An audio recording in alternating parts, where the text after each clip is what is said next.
Hi everyone. Today we're going to be learning a little bit more about friction. This time specifically, we'll learn how to calculate exactly how much friction force is going to be experienced in a given situation. It depends on a number of factors, such as what are the materials being rubbed against one another, how much weight does the top material have to press it against the bottom material, and is the object in question moving or is it at rest? To start off our conversation, I'm going to bring back a previous slide where we talked about how different combinations of materials generate different amounts of friction. The first example I gave was wood on a surface of wood. When you rub these two together, you get a lot of friction, which is how we can start fires by rubbing sticks together. And why this happens is, well, the materials are very jagged on a microscopic level. So lots of snagging occurs, and that's where the friction comes from. If you switch out one of those blocks of wood, however, for some ice, you get less friction, because ice on a molecular level has a much smoother surface. And then if you switch out the top layer of wood for another section of ice, and now you have a combination of ice and ice, then you get the least friction out of all three of these scenarios because of the smoothness of both materials rubbing against each other. So how do we quantify this property of the amount of rubbing occurring between materials? Well, we call this the coefficient of friction, and it basically means the amount of rubbing that occurs between two different materials. And it could be wood and wood, it could be ice and plastic, it could be glass and styrofoam. You can take any combination of two materials and there exists some coefficient of friction that describes numerically how much rubbing occurs between those two materials. The symbol that we use to represent the coefficient of friction for any two materials is the Greek letter mu. That looks kind of like a U in our alphabet, but with a little tail on the left-hand side. And it's pronounced like the Pokemon, but it's spelled differently. So how would we describe the coefficient of friction for these three combinations of materials? Well, for wood on top of wood, the coefficient of friction would be some very high value because we have lots of rubbing occurring, so lots of friction. And then what about for wood and ice? Well, there's a little bit less rubbing occurring because of their molecular structure, and so we'd have a lower, smaller value for the coefficient of friction. And then, of course, for ice and ice, we'd have the smallest coefficient of friction out of these three examples. Now you'll see some numeric examples, but what you'll find eventually is that all of these values for mu tend to be somewhere between 0 and 1, although there are some that are greater than 1. However, there will never be any values that are less than 0, and you'll eventually learn why. So let's look at an example of where mu, or the coefficient of friction, might come into play. Let's go with our classic example of a grassy meadow and a cardboard box sitting on top of it as our object. Now, what kind of forces are acting on this object right now? Well, you can imagine that the box has mass, and because it has mass, gravity is going to pull on it, and the pulling of gravity on objects we call a weight force. So weight pulls the box down. But if it's sitting on the ground, you know the box isn't going to fall to the center of the earth because the surface pushes back up on it with something that you now know is called the normal force. And as a reminder, the normal force is just the surface resisting being moved, and so it supplies an upward force. Now that upward normal force completely equals and cancels out the weight force of the object. Assuming that there's nothing else crushing down on the object and we're not moving it in any funky ways, if something is just sitting still, you can pretty much guarantee that the weight and normal force are equal. So they cancel out. And that means that the box is not going to fly up into the air and it's not going to come crashing down into the earth. It's just going to stay still. It will not accelerate in the vertical direction. Now let's say a trolley cat comes along and applies a force in the rightward direction. What's the box going to do now? Well, it's going to move to the right because there's no one on the right-hand side of the box pushing it to the left to cancel out the trolley cat's push. But there is going to be something, and you can probably guess what it is. Friction is going to be what opposes the motion of this box because as the box scrapes across the surface of the grass, it's going to encounter a friction force. And friction always slows motion, it never speeds it up. So it must be pointing to the left. Now, how much friction are we going to experience? Great question for today. Here is a brand new equation for you. It can be referred to as the friction equation because what it does is it calculates the amount of frictional force that will be experienced by an object based on two properties. The first property is mu, which we just learned is the symbol that represents this new idea called the coefficient of friction. What is the coefficient of friction? Well, in this situation, it would be the amount of rubbing between cardboard and grass. Now you could take grass and cardboard and rub them together on Earth or on Mars or in outer space or at the center of the Earth, and you should get a consistent amount of rubbing occurring no matter where this happens. So that value for the coefficient of friction of cardboard and grass Even though that sounds really specific, it's useful because it's always the same number no matter where you are. So that number, if we knew what it was, would be plugged into this equation, and it could help us to calculate how much friction is going to be felt right now in this particular situation. But we clearly will need one more thing. The other variable that gets multiplied by mu is the normal force. Now that's the orange arrow pointing up. That's the surface pushing back up on the box. Why does that matter? Why is the amount of friction that we're feeling, which is horizontal, why is that going to be influenced by this vertical upward push? It seems kind of random. And it might seem random until you realize what the normal force is actually doing to the box. So if we zoom in on the surface and the box, we can notice that if the box is being pressed down into the surface really, really hard, in other words, if we're experiencing a large normal force or there's compression between the two, then there's going to be a large amount of contact between the surfaces. So when pressure is applied between the two surfaces, aka additional normal force, then there's going to be more surface contact and therefore more friction. And that's why normal force is in the equation for frictional force, because when you press materials together, you get more friction. Now, if you want to prove that this is real, and I'm not just making it up, here's a simple test you can do right now. You probably have your phone with you right now, so what I'd like you to do is place your phone on your desk and then try to move it around just by pressing it on the side with your finger. Pretty easy, right? Well, now take one of your hands and press your phone into the desk as hard as you can without breaking the phone, and then take your other hand and try to move it now. A little bit harder, right? Well, that's because you're compressing the two surfaces together, the phone and your desk, and there's more contact between the molecules as a result, so the friction force increases. So now you can see why normal force, along with coefficient of friction, play both equal roles in determining how much friction there's going to be. So now that you know this equation, I think it's ready for a practice problem. Practice problem number 1. The coefficient of friction between leather and metal is 0.42. How much force of friction will 7 kilograms of leather encounter when being pulled across a metal factory floor? Okay, so you're given two numbers in this problem. You're probably going to end up plugging those into some formulas. Let's just remember what formulas are relevant to this unit. Here's the first one, and we learned this one today.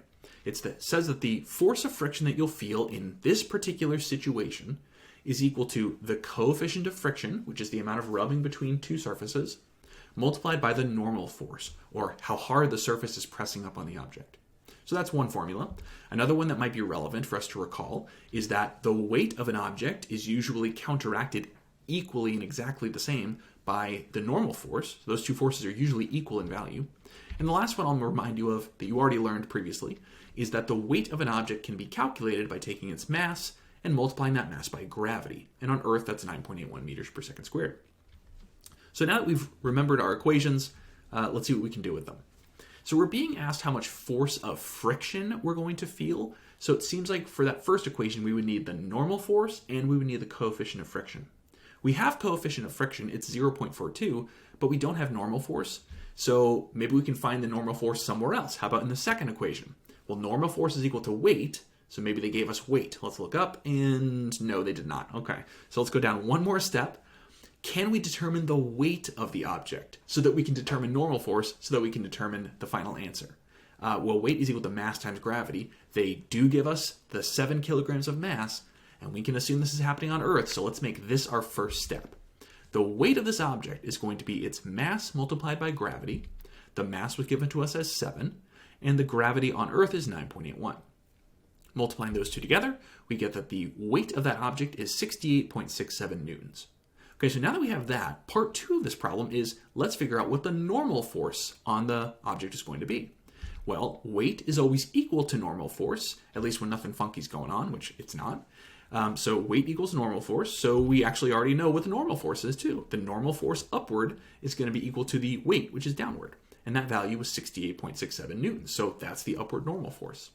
And now the final step, which we actually wanted from the very get-go, what is the force of friction that that box is going to feel in this situation? So the force of friction equals the coefficient of friction, and remember the difference between those is force of friction is what's happening right now in this situation, and that little mu symbol, the coefficient of friction, that's the universally true number that's always the same for that combination of materials. And that multiplied by normal force, that will give us our answer. So the friction force is equal to 0.42, which we were told is the amount of rubbing, or the coefficient of friction, for leather and metal. And the normal force we just figured out in 2 steps was 68.67 newtons. So we put those two numbers together in our calculators, and we get that the frictional force in this particular physics problem is going to be 28.84 newtons. Whew. So that was a 3-step problem, and a lot of physics problems at this point are going to become multiple steps because they might ask you a question that you don't immediately have the answer to or enough information to solve. And so you might be asked to find something very far away that might not seem related, but then if you go 2 or 3 steps forward, you'll see it is actually relevant information you're being given. Let's do this again in part 2. A 6-kilogram block of concrete is being dragged across a wooden floor. Notice that in problems like this, they're going to describe 2 materials. So in this case, it's concrete and wood. That gives you a hint that coefficient of friction will be important. The block encounters a frictional force of 36 newtons. Okay, interesting. They're giving us the information that we had to solve for in the last problem. So there's something else we're going to have to do differently here. Find the coefficient of friction between wood and concrete. And there it is, different variable we're solving for this time. Okay, so we need to find the coefficient of friction. So if we look up to our first formula, we're going to need the force of friction, which we have, and the normal force, which we don't have. So maybe let's go to the second formula. Okay, so to find the normal force, we'll need weight. So do they tell us weight? Nope, they give us mass. Okay, so just like last time, we're going to have to start with this formula. The weight of that block of concrete is equal to its mass, which is 6 kilograms, multiplied by gravity, which is 9.81. Put those numbers together, and we figure out that the block of concrete weighs 58.86 newtons. If we know the weight force, we know that it's equal to the normal force, which is upward. So that normal force must logically be equal to 58.86 newtons as well, because the weight and normal force perfectly cancel each other out. So the last step is find the coefficient of friction, which is only found in this formula. So we know this is going to be our final step. And we need to rearrange this formula this time because this equation is set up to solve for force of friction, but we want that little mu symbol instead. We want to solve for the coefficient of friction. So solving for mu means we're going to divide by normal force on both sides, and that turns the equation to this. The force of friction divided by the normal force equals the coefficient of friction. So we'll plug in these 2 numbers because we have them. The force of friction given to us in the problem was 36 newtons. And the normal force that we calculated in those first 2 steps was 58.86 newtons. Now, I didn't write the units in here in this case because I got a little lazy. But if I were, you'd see that it's 36 newtons divided by 58.86 newtons. So I have newtons on the top of a fraction and newtons on the bottom of a fraction. When the same thing appears in the numerator and denominator, what can you do? You can cancel them out. So if you look at my final answer, it's actually unitless. This is something you should note about coefficient of friction, this funky mu thing, is that it is a unitless quantity. There's going to be a couple of these in the year in physics, but there are actually some things that don't require a unit in order to be fully correct. Now, why doesn't the coefficient of friction have a unit to it? Why is it just a number? Well, it's because it's a ratio of force over force. It's really just describing how 2 different forces relate to each other. It's a ratio. And so it's just a number that describes how one force is bigger or smaller than another. Another way to think about it is the units cancel out, so there's no units left.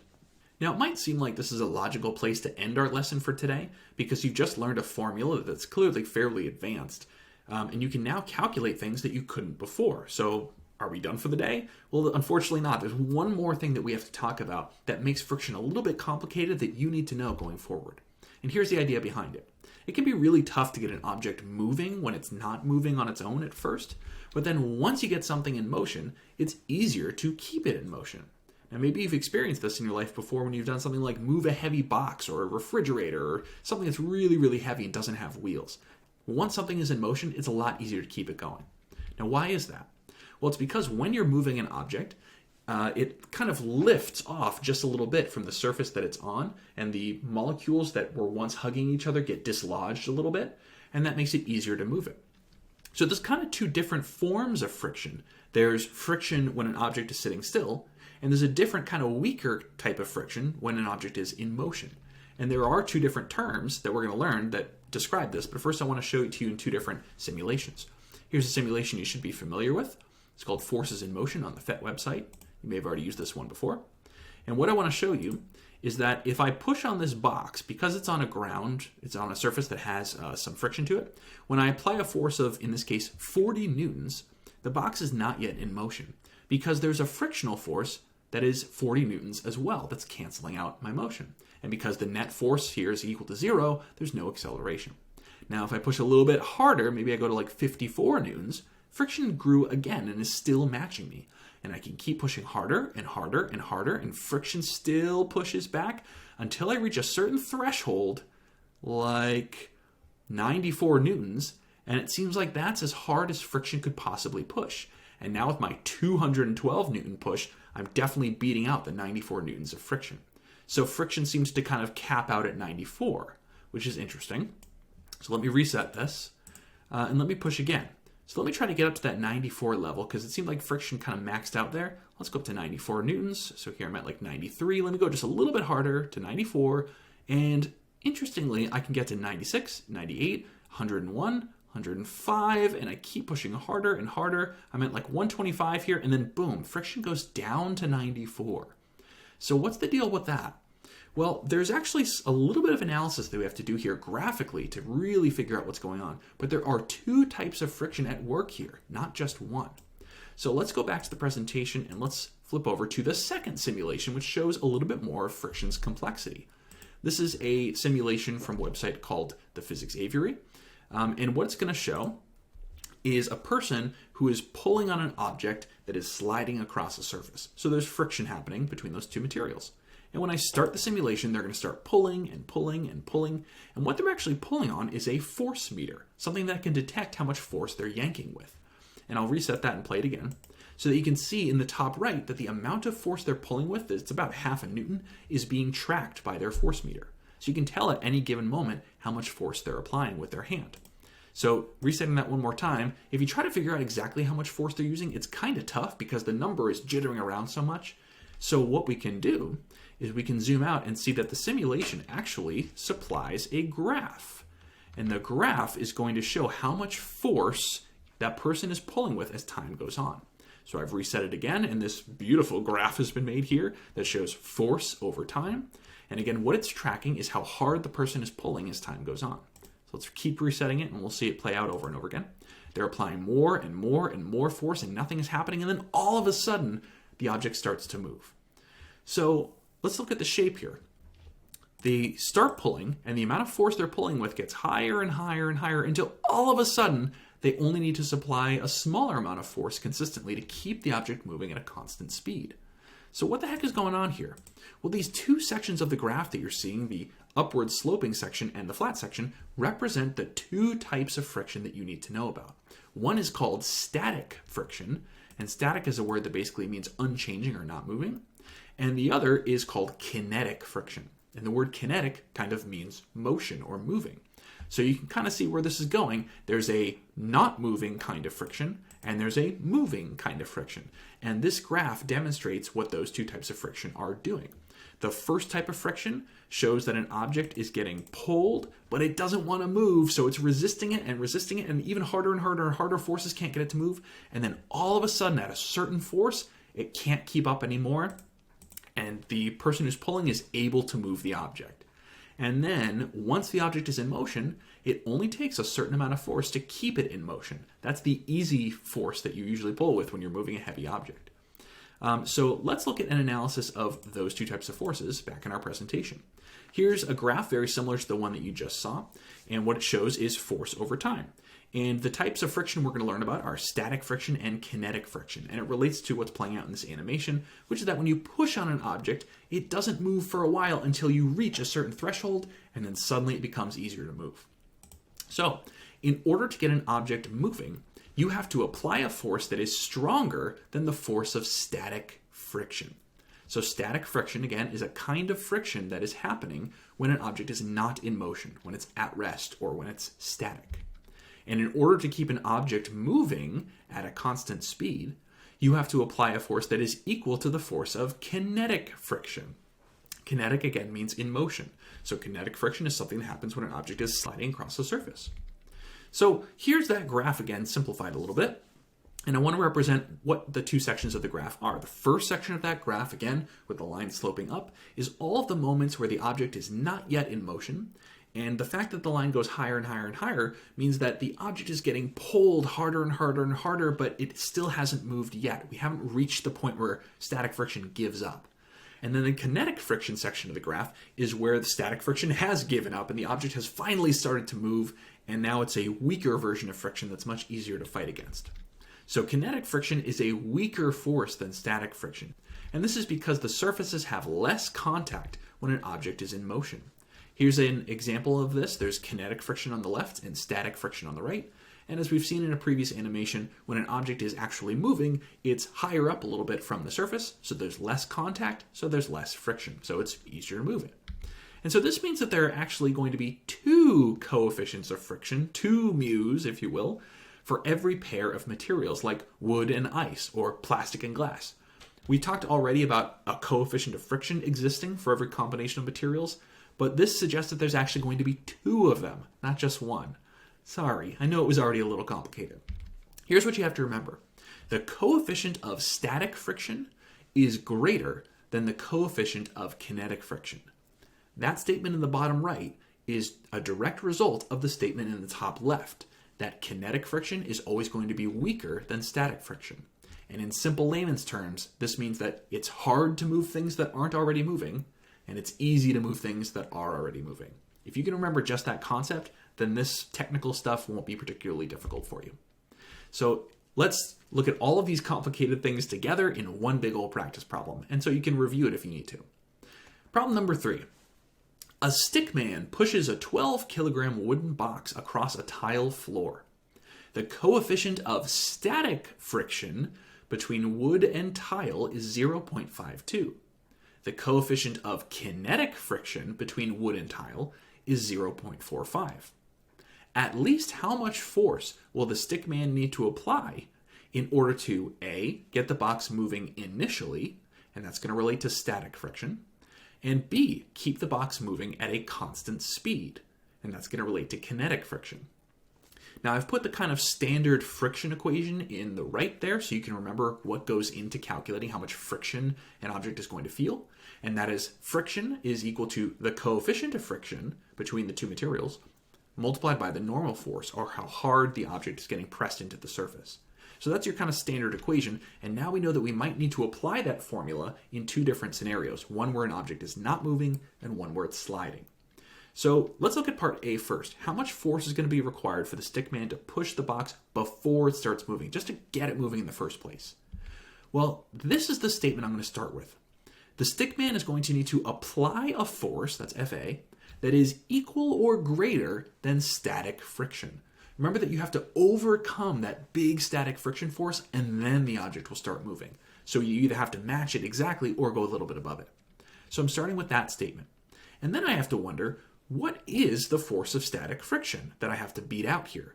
Well, here's the standard version of the equation for friction. Friction force equals coefficient of friction times normal force. That's over there on the right. But I've added in a little s subscript to say that I'm talking about static friction specifically. Because the box isn't moving, I know this relates to static friction. So what I could do is take that original statement that I made, which is applied force is greater than or equal to force of static friction, and I could substitute in what force of static friction is equal to, which is coefficient of friction, static friction that is, multiplied by normal force. Basically, I've just combined those first two statements into one equation that's now simpler to use. I'd much rather work with one equation instead of two, right? So this is now what I'm going to think about when solving this problem.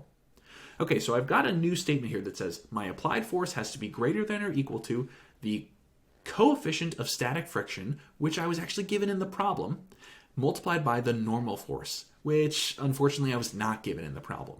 So now we might be on familiar turf here. I need to figure out what the normal force on that box is going to be. Luckily, there's some formulas I can use for that.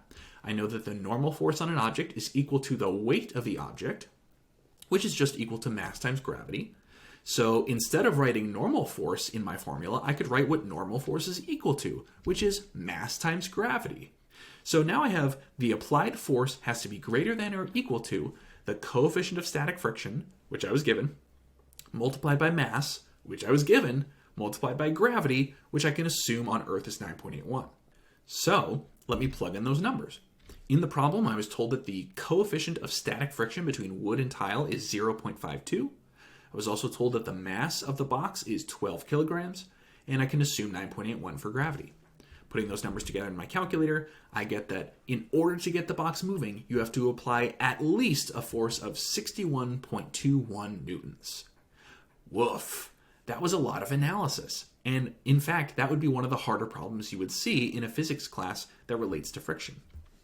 But now there's a second part of the question that we need to answer, and the way we solve it is actually going to be really similar. We're just going to switch from thinking about static friction to kinetic friction, and our numbers will change as a result, because kinetic friction is weaker than static friction.